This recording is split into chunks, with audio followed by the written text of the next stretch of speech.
New Thought Media Network proudly presents the High Vibe Hour.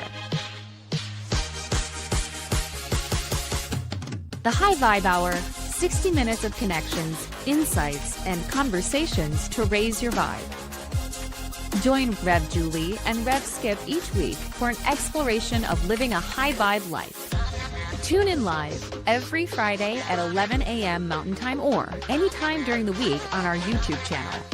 The High Vibe Hour, only on New Thought Media Network. Hey! Hey! Hey! Welcome to the High Vibe Hour. I'm so grateful to have all of you jump in and join us today. I am Reverend Julie Moret. I am an inspirational speaker and spiritual teacher at the Agape International Spiritual Center, founded and directed by Reverend Michael Bernard Beckwith. Who are you? I am Reverend Skip Jennings, and I am here in North Hollywood Center for Spiritual Living, which we're actually changing our name now, is going to be the North Hollywood Oneness Center for Spiritual Living. So we're removing that church thing. Love it. And yeah, so I am a teacher, a spiritual seeker. I feel more of a student today. So I'm going to say I'm a student of truth, because I am feeling in such a way that I need a little bit more truth. What are you drinking today? That's not tea. I got so much going on. So I just got back from a breakfast and celebration honoring the life and legacy of Reverend Dr. Martin Luther King Jr., which we'll talk about in a minute. But I'm like, so this is my protein shake with my aminos in it. This is a wellness, there's this shaman that I work with, and he blends up stuff. I have no idea what is in this. It tastes horrendous, and I love drinking it because I just know it's filled with all kinds of things. And this world we're living in, it's like everything is up all at once, is what it feels like to me. And so when that happens, I know that sometimes I feel like a live wire in the world. Like I feel like I absorb a lot. So I know to start drinking immune boosting teas and really take care of myself. And before we get too deep, I just have to say, like, I'm in this really nice dress for the thing that I just came from, and I'm so uncomfortable because normally I have sweatpants on with like a nice shirt when we do this. So I love that. Moving around because I'm so comfortable, but I'm so grateful to be here. Yeah, I'm grateful to be here too. What has your week been like? Anything fun and anything interesting happened this week? So the week has been like really rich and really deep and really intense. We're seeing a lot of footage on the news. And, the topic today is, what is your role in the revolution? And by the way, you could pick your revolution. Like there are so many different things happening in the world that, some things may really trigger one person. Like I get super triggered seeing somebody being pulled out of their car. Like that's just a huge, like, absolutely not in my book. I get triggered seeing somebody just being shot, like point blank. Like I get very triggered about some things. I get like triggered and inspired by what I'm seeing happening in Iran. Like, and I ask myself, would I be that brave? Like, could I be that brave, especially as a woman? Like, would I, or even not just as a woman, but I think of things, ways that women can be harmed, but I guess anybody can be harmed. So I'm just like, wow, could I be that brave? And I do at some point want to share something. Our friend who is Iranian, Reverend Narges Mozaffari, sent me a letter from somebody inside Iran that was sent to somebody outside. And at some point, I'd love to read that. So it's been a crazy week. I helped to facilitate the practitioner meeting for Agape, which is practitioners are the sacred ecclesiastical order of the Agape International Spiritual Center.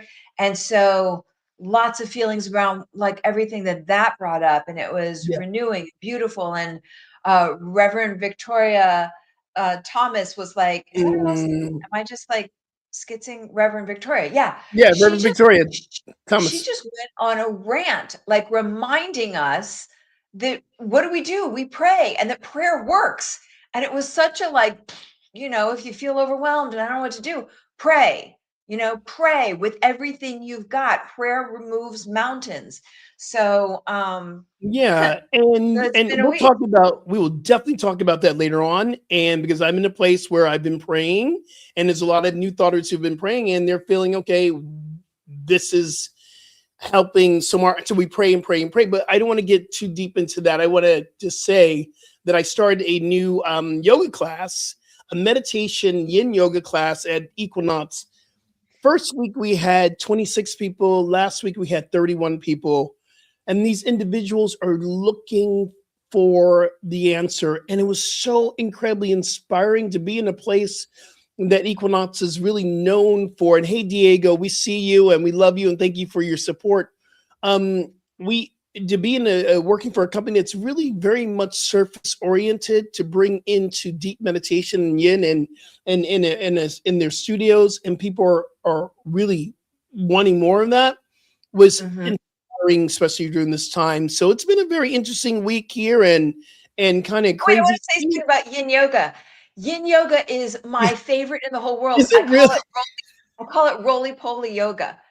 Why do you call it roly-poly yoga? Because I like to lay on the ground like this, and then you lay like Yeah, this, like this, and just so slow and sweet. And what an arc I have had in the world of yoga, because I came from was it Steve Ross and what's the guy that did the power Steve Ross. yoga? He's a friend of mine, Steve Ross. Brian Kest, I think. Brian Kest, and then there was power Steven, yeah. yoga and Move.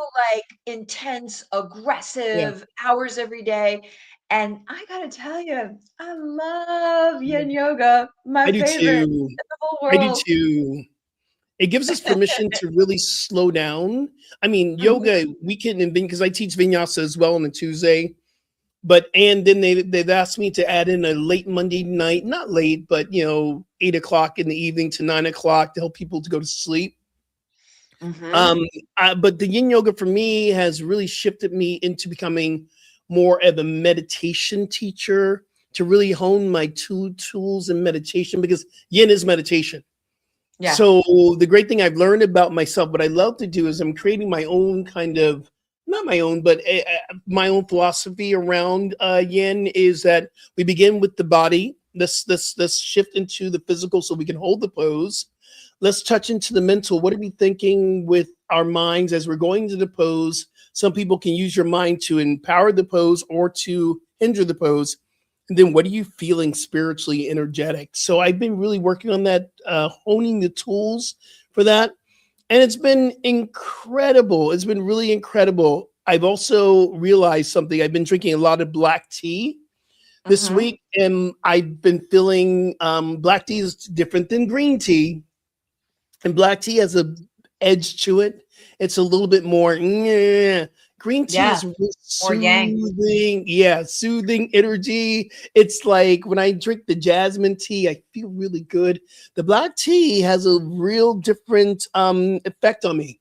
So I'm realizing part of what I'm feeling this week might be coming from the black tea I've been drinking a lot of. That's what I was just thinking, because we were talking before, and you were telling me you had a lot really coming up. And I think for me, black tea, some of that agitation happens for me with black tea. So I'd be so curious to see what happens when you start to shift it over and get back to that smooth green tea. That smooth green tea. Oh my goodness. I'm glad you're here. I'm so glad you're here. Yeah, and that yin yoga is great for calming the nervous system. So that's even like part of the antidote to this moment. So we can even be clear about what our role in the revolution is. We got to get into a brain state where we can think effectively, and that yin yoga is part of it. Yeah, I have my from my t-shirt line. Actually, I'm having it redone, the whole entire store now. And this is my fists. You see the fists of transformation. And there are 5 Ds in a transformation: your drive, or your reasoning, what's driving you for a transformation. And sometimes you say the pain pushes until the vision pulls. So it could be the vision. your drive, your dedication, because I really believe that we're called to stay in this and to be dedicated into this experience of what's happening. And I also believe that it requires discipline. And what is the discipline? I believe the discipline is the prayer, the meditation, getting out, standing up for right action. Sometimes people are called to be on the streets. And then the direction. What is the direction that we're going and where are we coming from? And then the Right. last one is let's see, drive, dedication, determination, discipline, and direction. And Mm. we keep moving in that direction. And part of this rise up, and these the words there in the t-shirt, part of this uprising, I I'm feeling that we're calling to find direction. Because right now I'm seeing a lot of chaos, which there is God in chaos is in God, and God is in chaos. There is a divine order to all this. I truly, truly, truly believe this. Yet I'm seeing it as a lot of chaos. And that's kind of been the week this week of watching everything happening, unfolding in turbo time. It feels like it's turbo. Right. You know what I really like about this combination of us getting together is that my week has been a week of people coming together and Mhm. like kind of the opposite side of that. Like I just left this breakfast honoring it was the Santa Monica Interfaith Council and it was And how was packed. that? Was it And packed? yeah, and you know what so there was an East Indian from Self-Realization Fellowship doing an opening meditation. There was Gerald Rivers. Rivers, Gary Rivers, right? yeah. He brought in Dr. King. There were Jewish people, there were Native American people, there was people from all different kinds of churches. And so I was just immersed in the possibility of us humans. I was just immersed, you know, Ricky Byers bringing that Yeah. soundtrack and I just Rashid Lani, and so I just got so drenched in the possibility of us humans. Mhm. And so that's the common consciousness that I'm really bringing in to our time together today is that Mhm. when we see all these uprisings and challenges, and I've spoken a lot with Narges, who's Iranian, and she's talking about like the extreme tragedies that are happening for people standing up for their rights. And at the same time, the massive progress that's happening. Like they Yeah. are on the cusp of like this is it. And can I just read this Oh, text? absolutely, please. Oh Okay, my God. so Yeah, this thank you. this message came from somebody that's inside Iran, and their internet has been cut off. I think it's 7 or 8 days now. So Mhm. even our guest has not been in touch with her family, right? Mhm. And this is what somebody finally got this message to the outside world, and it said, "Greetings, Brother Khan. With great difficulty, I managed to get temporary access to the internet. Here it is truly like the end of days. For us, it smells like victory. For them, it smells like the stench of being overthrown, and they know it themselves. I say Mm. this without exaggeration. It's what I've seen with my own eyes. The videos that you are seeing out there in the world, even the ones that manage to come out, maybe show at best 20% of the reality. It's simply impossible to show the entire crowd. The crowds are in the millions. The crowds are in the millions and astonishingly coordinated. I wanted to make sure I share that. It may look like chaos to us, but he says astonishingly coordinated. This morning, I went to the grocery store to buy a couple of things, and I asked the grocer how long they would be open. And they said, "We're staying open." Like it would be disrespectful to those marching and to those, out there standing up for their rights if we closed. Here, everyone is talking about the return of the Shah. Everyone is overflowing with energy ever since it was said that he is preparing for a return to Iran. People's energy has increased 100-fold. No one says if it happens anymore.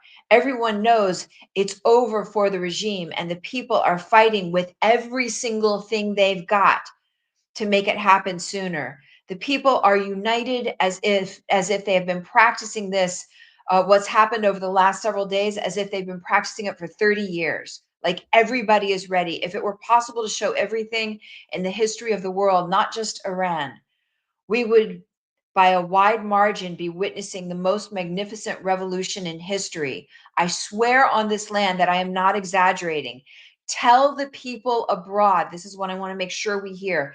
Tell the people abroad that we have seen your gatherings and we're proud of you.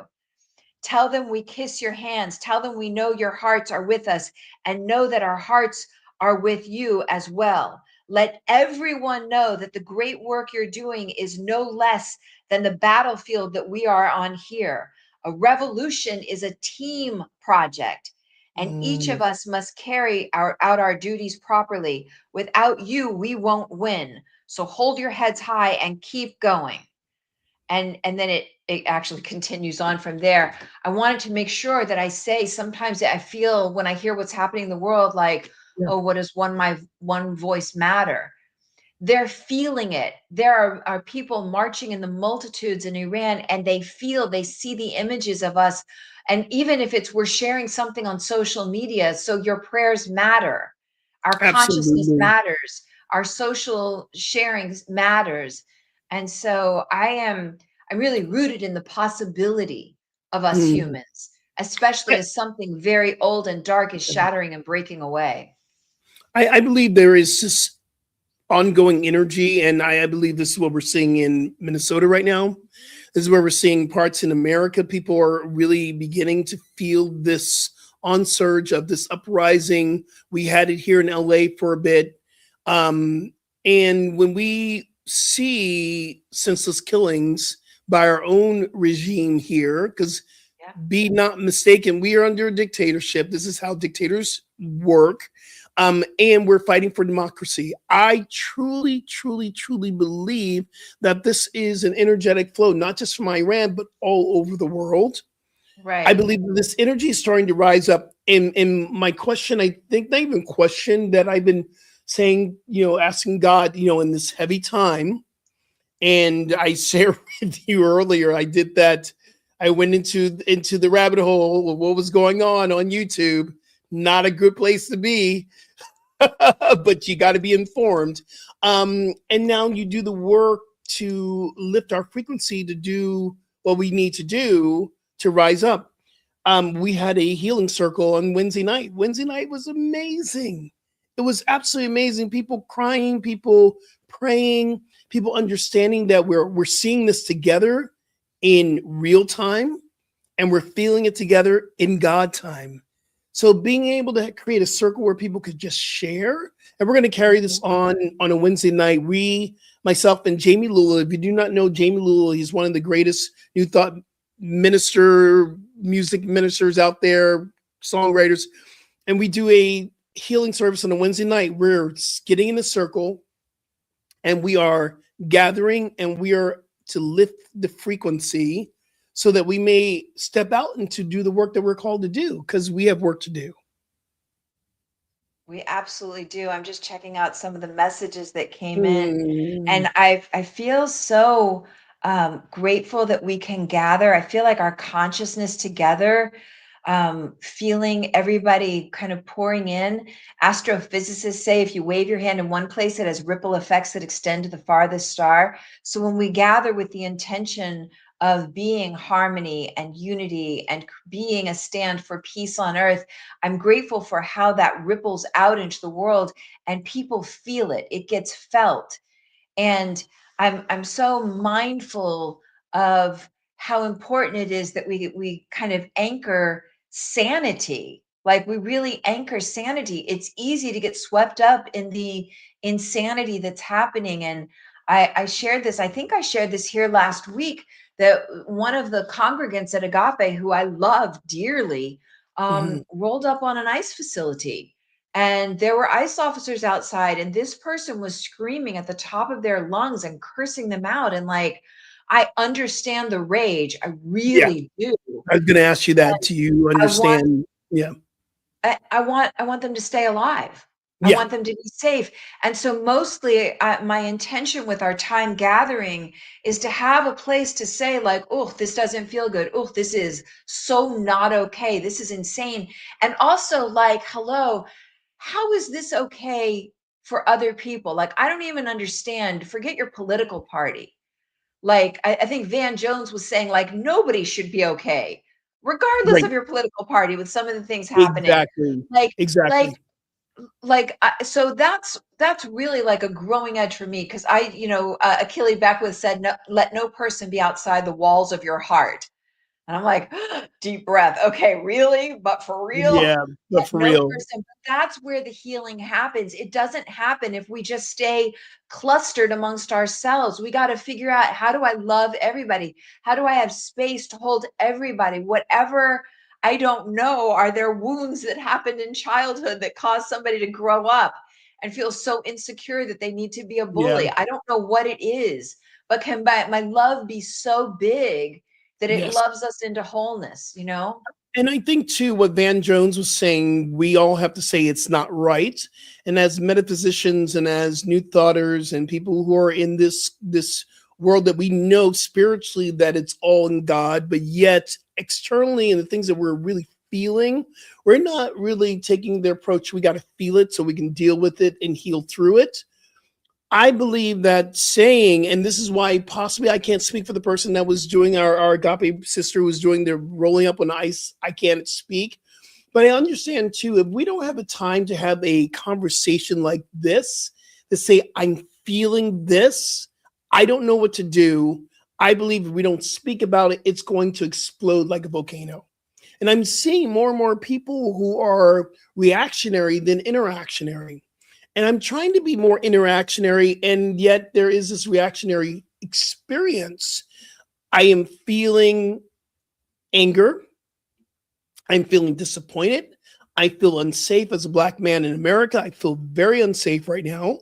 And I know this is my feeling, but if I don't say it, and I don't say it to allies and people I know who really love me and care for me, I will carry this internally, and I will feel like I'm dying from internally. I believe this is why our healing circles are so important, that people who are not ministers and practitioners, we're all human Mhm. members. We got to get together and have this conversation so that we can rise up together and go and make a difference upon this planet. This is why we have to be able to talk about this and not do what we call spiritual bypass. Right. Right. I'm really appreciating that. And so, yeah, to have a safe outlet, it's like a good therapy session where A you say safe, all the yeah, things, but then we yes, can't leave it there. We have no, to turn it into something that lets us remember truth, stand in truth in such an unwavering way. Like you were sharing with me right before this, Michael Bernard Beckwith says you can't shift with force, you shift with frequency. right. And what I wanted to say about that is sometimes it seems like there are shiftings happening in the world by force. Even in my own upbringing, there were things I was forced. There were ways that I didn't have, like, I didn't feel like I was powerful growing up in a lot of ways. Mm, But it never, you people, whoever is in authority, whoever the bigger dog is, can force an outcome, but it's temporary, it's never lasting, and it never gets the respect. So that's why, like, you could take over a country or you could take over whatever, but in the karmic unfolding of life, it never works. You never gain respect. You never gain, like, all the things that really matter. And so, in this moment, I have a lot of powerlessness feelings. Like when I see, force happening, and the bigger dog acting all bigger dog. And and they're being rewarded for a peace, a Nobel Peace Prize or whatever. I'm not going to name names, but sometimes we will. People who are causing war, there are other people who want to give them a Nobel Peace Prize. This does not make sense to me on the human level. On the right, that's spiritual how level, we I can do get know, distracted. Like, right? that stuff can be so distracting. It's So why distracting, yeah. I loved in this practitioner meeting, like, we're all talking, and then Reverend Victoria Thomas got on, and she just went on a rant. She was like, what do? We pray, and prayer works. Like, it moves mountains. It enhances our energetic frequency, and when you Yep. raise your frequency, you cause things to shift. And so what I must stand for right now is, how much can we keep rooting in? And in the second half of this hour, I want to get into some practice to remember what is true. Because, all the reaction, like all the hairs are up, and there is an illusion that seems very real. External circumstances would appear like, oh, things are going to hell in a handbasket. Yeah. But God is still at hand, truth is still at hand, and we get to really build up and flex our spiritual muscles in such a profound way. The universe has to shift on its axis. That people have to be free because we're declaring it so. That we get freedom, And that we get right action, that we get justice.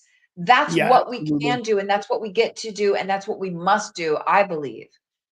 Yeah, and I will give a little bit of the not history, but information about spiritual activism. I have a whole list of people who have stepped into spiritual. Martin Luther King was spiritual activism. We'll talk about Thich Nhat Hanh, Desmond Tutu, the indigenous water people. These are the protect the waters. These are all people. Gandhi, Mother Teresa. They all came from the same space that we've targeted, or we have now named as spiritual activism. And there's some core concepts. I think there's 6 of them, core concepts that we can know. Are we really moving into spiritual activism? And in this space, the first thing it says, it comes from prayer and meditation. That's your first step. And then whatever else we do comes from prayer and meditation. Yeah. And I feel like there's a piece in there about non-attachment. I Yeah. feel like there's there's something that happens when you can move into such clarity, like pristine clarity of what I am a stand for, what I know for sure, that even as all those people you just mentioned, even if it meant the taking of the physical body, the conviction to be such a Mm, complete stand for truth, it's like the only thing that matters. It mhm. prevails everything. And so I feel like I want to layer in the piece about non-attachment. It doesn't mean you let go of love for the people that we love or the things that we love. It means releasing that attachment, that it And I, has to be a certain way. yeah, that's the point. The attachment is not having connection to what we want to see, but the outcome of it is not up to us, because we don't Yeah. know what the outcome. So some of us have an idea, oh, peace everywhere and nobody's fighting. Well, that's, if you're attached to that, we probably won't see that. But I also know that there is peace active in certain ways that we are not seeing because we're attached to how it should be. And the Buddha teaches that attachment creates suffering. Because we're attached to a certain outcome, we're going to suffer because it's not showing up the way we want. So I really believe that this is a really amazing, deep conversation that we're having. Can we go for a break and then we'll come back and we'll talk about Yes. some Yeah, conversations I on want to share spiritual a little bit activism? more about non-attachment when we come back, okay? Yeah, I'm so absolutely, for grateful for sure. everybody's on. Your presence matters. I like feeling Yes, the embrace of us right now. it See you does soon. indeed. We'll be right back. Are you passionate about media, storytelling, and making a difference? Welcome to New Thought Media Network, where your voice matters. We amplify diverse voices and share impactful stories. Join us in our mission. We are a nonprofit organization dedicated to creativity and community, looking for enthusiastic volunteers who want to be part of something bigger, learn, grow, and collaborate in various aspects of media production. Incredible support and camaraderie await you here. Your contributions will help us create powerful content that resonates with audiences and drives social change. Ready to make a difference? Visit our website www.ntmedia.org to learn more about volunteer opportunities and how you can get involved.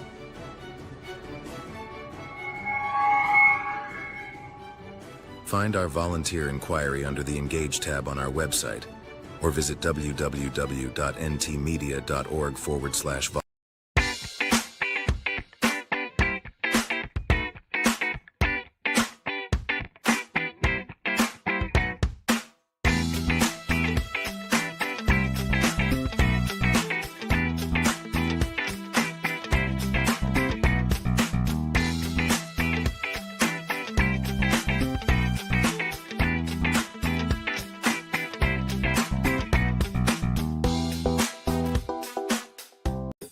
Thought Media Network proudly presents the Science of Mind Saturday Conversations.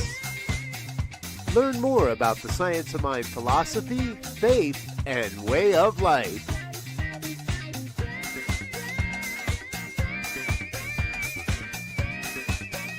Join our team of experts for a weekly deep dive discussion.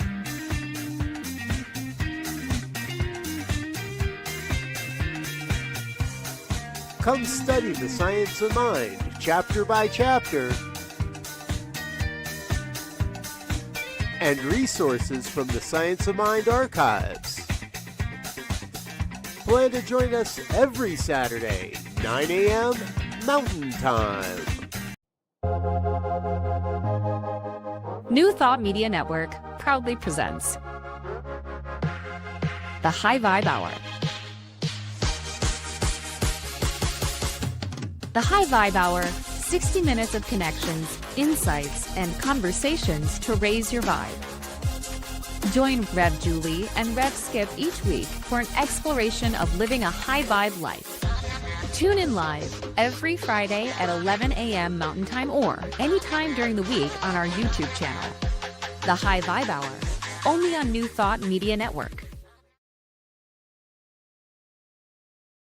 Hey, everybody, welcome back. Welcome back. This is the New Thought Media Network, and we are the High Vibe Hour. We're having a great conversation on this uprising, this revolution that we are all a part of, even if we want to be or not. It's global experience. We're all feeling this as a collective. And I know I was laughing on the commercial going, I am feeling better just by talking about it. So this is our practitioner sessions on steroids here at the High Vibe Hour. We love it. So yeah. And then the question is what's your role in the revolution? And as we've said earlier, you could pick your revolution. There are so many things happening in the world. There are things happening all around the world. There are things happening in the United States. There might be things happening in your own life, in your own family. What is your role in the revolution? And we're going to get to that in a minute. I wanted to share a bit more about the idea of non-attachment, because sometimes I think I know what the outcome of something should be. But when I anchor into my trust, then maybe there's something happening that is of purpose. Maybe some of what I'm seeing is so needed in the breaking away of an old paradigm to allow something new to really birth itself. And at the same time, if you are called to take an action, then that's part of it as well. It's, I guess, the non-attachment to how things are supposed to look. And I had the experience, I think I've only really sincerely felt non-attachment, complete non-attachment once in my life. My son was 6 years old. I went to the doctor for a checkup, and the doctor saw something that he was concerned about. So I took some tests, and it was going to be 5 days before I got the test results. And during that time, man, I was so attached. I was walking through my neighborhood, I was just ugly cry, just out loud. I didn't care who saw me, just begging God, beseeching, I have to be okay. You can't take me out. I have a young child to raise, right? And test results came in. They were inconclusive. So I had another 5 days walking around, begging, beseeching. And on the 9th day, so I was going to get the test results the next day. On the 9th day, something lifted out of me. And I felt this pristine peace. And in that moment, I knew that all is well. And I knew that all would continue to be well, even if my body was not. Can you imagine? Even as a parent, if I weren't going to be around to raise my child, I felt that river of consciousness. I felt the ongoingness of humanity. I felt the perfection of all that we are. And so I wanted to layer in a little bit of grace here, a little bit of really building up that muscle of trusting life and trusting God and still doing what you are called to do and be. Does that make sense? Yeah, absolutely. You're giving the definition of faith. Faith is, we can hope for something to happen, but what is our confidence? Our confidence and trust is into the divine that is co-creating with us. That is the law of working everything out, but it is the definition of faith. And I love the idea. It says faith is the confidence in something unseen, which is meaning, there's always this idea in this conversation I've been hearing. Can we really see God? Can we really see God, or can we really experience God? And the truth is, for me, I see God in action all the time. I see qualities of God showing up, but God itself is incorporeal. It's invisible, but I trust it. I trust it. And sometimes I'm feeling more trusting than others. Sometimes I'm feeling like, okay, God, Yeah. I know you Step it got up. this, but like Ernest Holmes says, I'm demanding a demonstration here. Come on now. Right. You know what this reminds me of? A lot of Yeah, times when we take the offering at Agape, yeah. Reverend Michael Beckwith will say, like Agape has all the money it needs and it's right there in your wallet. I feel like life, our humanity has all the solutions. It Mm, has all the skills. It has all the resources. It has everything we need, and it's in our pockets. It's us.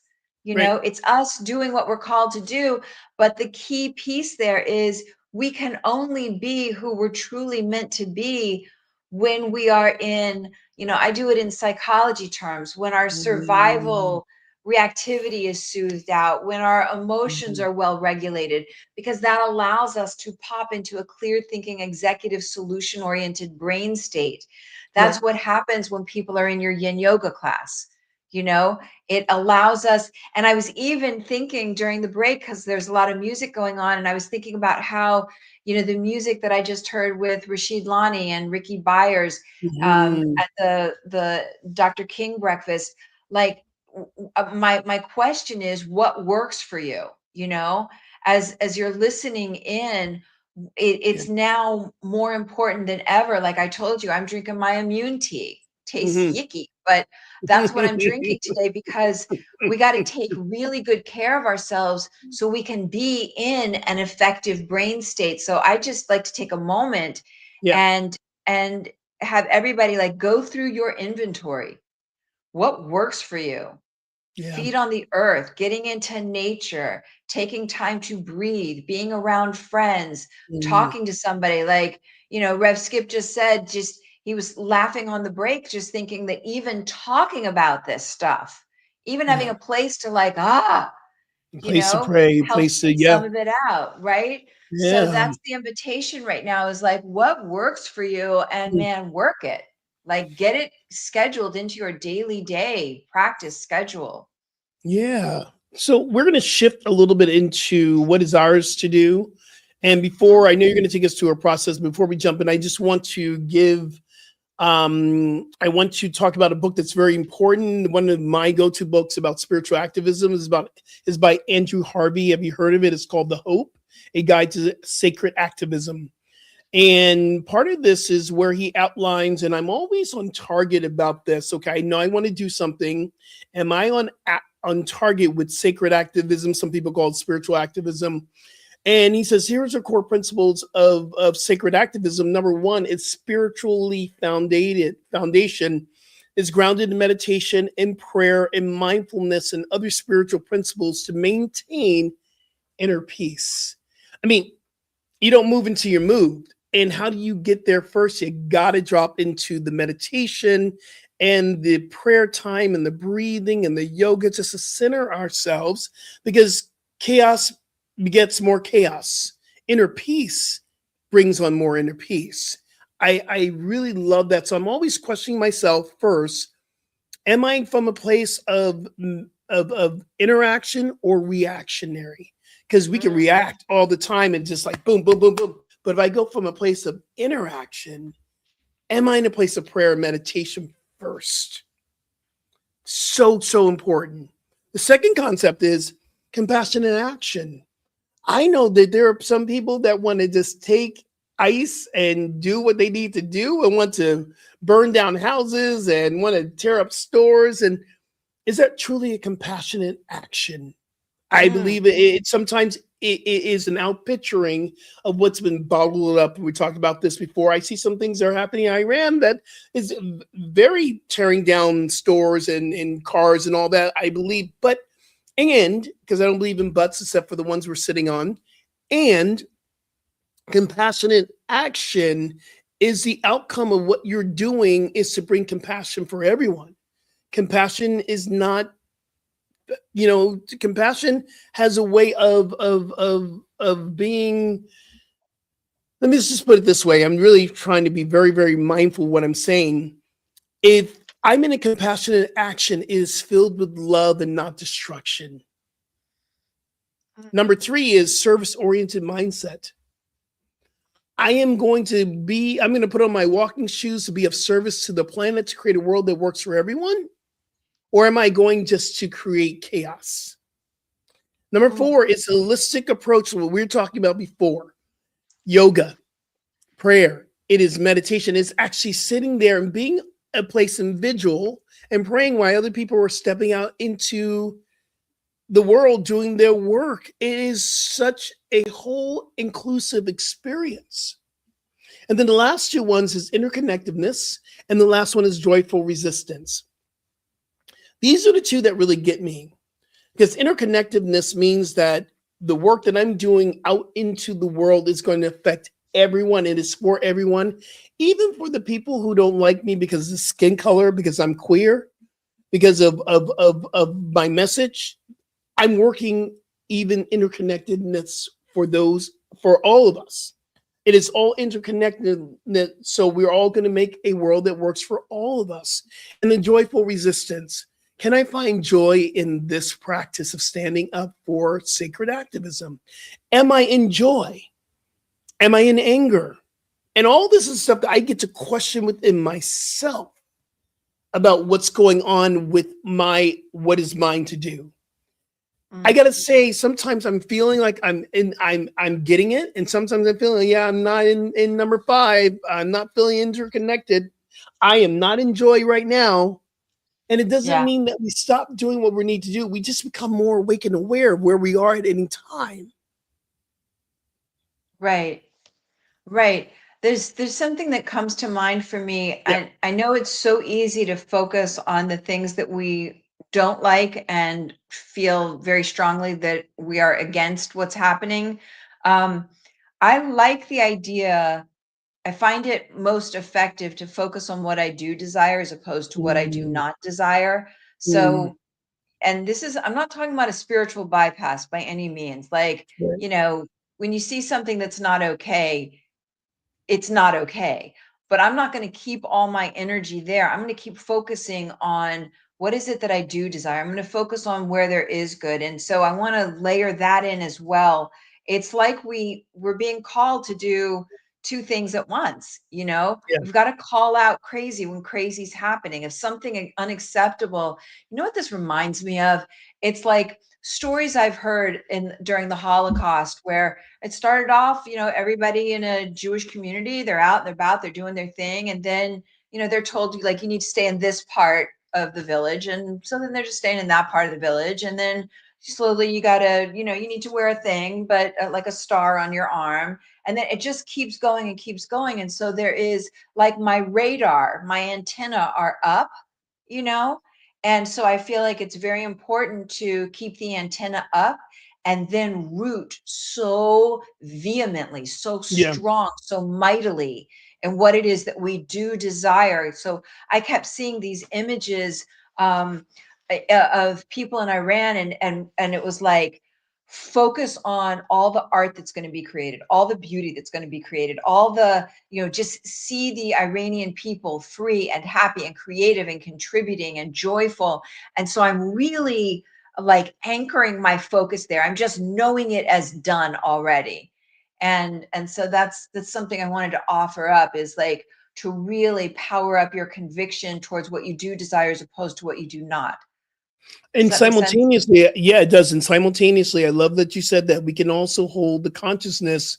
My heart is still very heavy from the shooting of Renee Good, and thinking she has 2 kids, and thinking that she literally was trying to stand up for righteousness.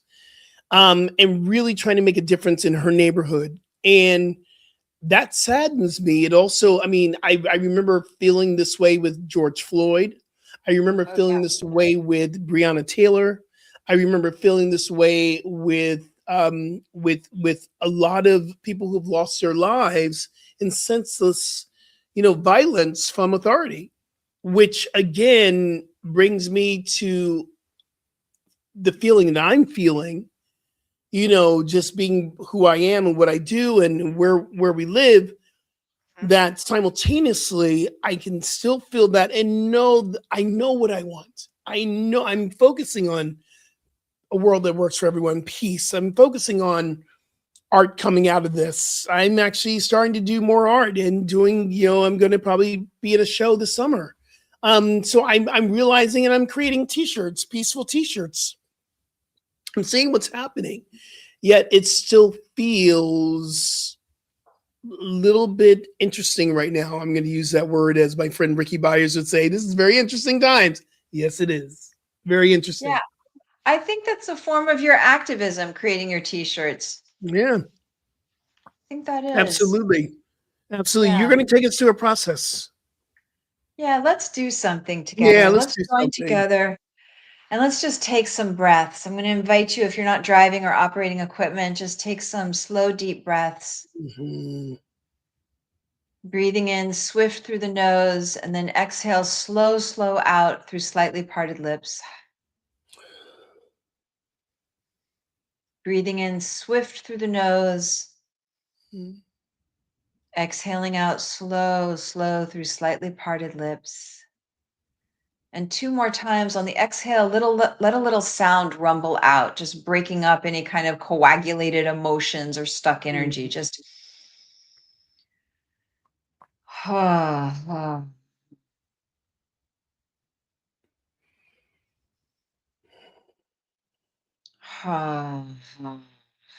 Mhm. And I'd like you to imagine, to see, to sense, to visualize as though you could float out into your life 10 years from now, 20 years from now, to a very peaceful moment. Mhm. I'm seeing myself seated underneath a shady tree, just 10 or 20 years from now, in a very peaceful, calm, lovely moment, someplace in nature, some place in the kind of nature where you feel your absolute best. Mhm. And as you imagine, see, sense, visualize, pretend that you are in your favorite place in nature about 10 years or so out from now. Mhm. And get a sense, as you think back over the course of your life and your experiences, you remember all the way, all the way, all the way back to that time back in 2026, January 2026. You remember that time so long ago when ICE officers were being directed to pull people out of cars and to arrest them at Walmarts and on street corners and Home Depots and schoolyards. And that time, all those years ago, when people were getting harmed, shot point blank for being so enraged at the show of force. And remember all the way back, all those years ago, when the multitudes risked such, like the risk of everything, to march for freedom and justice in Iran. Think about the people in countries all around the world fighting for their lives. Remember that time way back then. And as you remember yourself as you most ideally desired yourself to have responded. Mhm. Just begin to get an image of you, the way that you showed up and the way that you most would have desired yourself to be. Notice how you took care of yourself. Notice how you took care of your nervous system. Notice what was your form of spiritual activism? What was your role in the revolution, and which revolution was yours? Were you having a revolution of psyche? Were you having a revolution of how you will allow yourself to be treated in this lifetime? Were you having a revolution in the role that you'll play in your family or your community or your society? Was there a role that you played in the revolution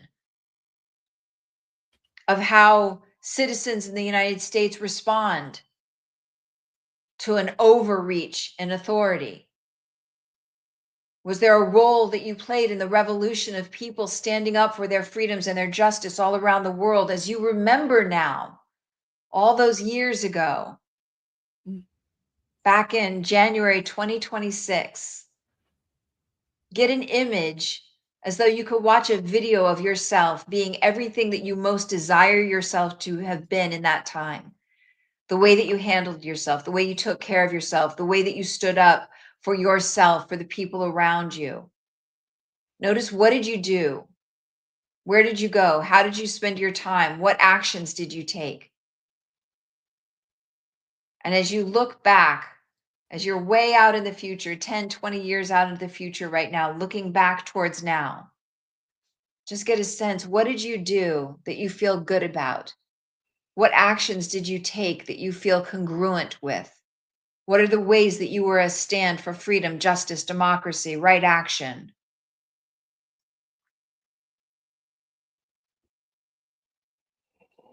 And then I'd like you to just watch like a little video of yourself all the way back from that time, and be grateful, and then bring yourself back into that present moment, 10 to 20 years out in the future, in your favorite place in nature. Be grateful that you did well. Be grateful for how you showed up. Be grateful for who you are and who you're committed to being. And we just allow the particles of everything that you've seen.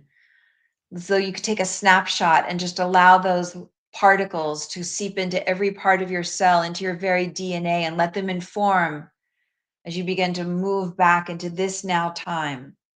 Let them inform what you think, what you say, what you do, that it be wrapped in love, that it be wrapped in faith, that it wrapped in trust, that you be who you came here to be, that you embrace your role in the revolution in a way that is responsible, respectable, filled with integrity, right action, in a way that you feel proud of, standing for what you do desire as opposed to what you do not desire. And just gently coming back in with renewal, as though your own mandate has been activated in this moment, and that you move forth knowing who you are needed to be at this time. Mm. Just easily coming all the way back in. How was that for you? Did you get a Beautiful. sense of I what is did. yours?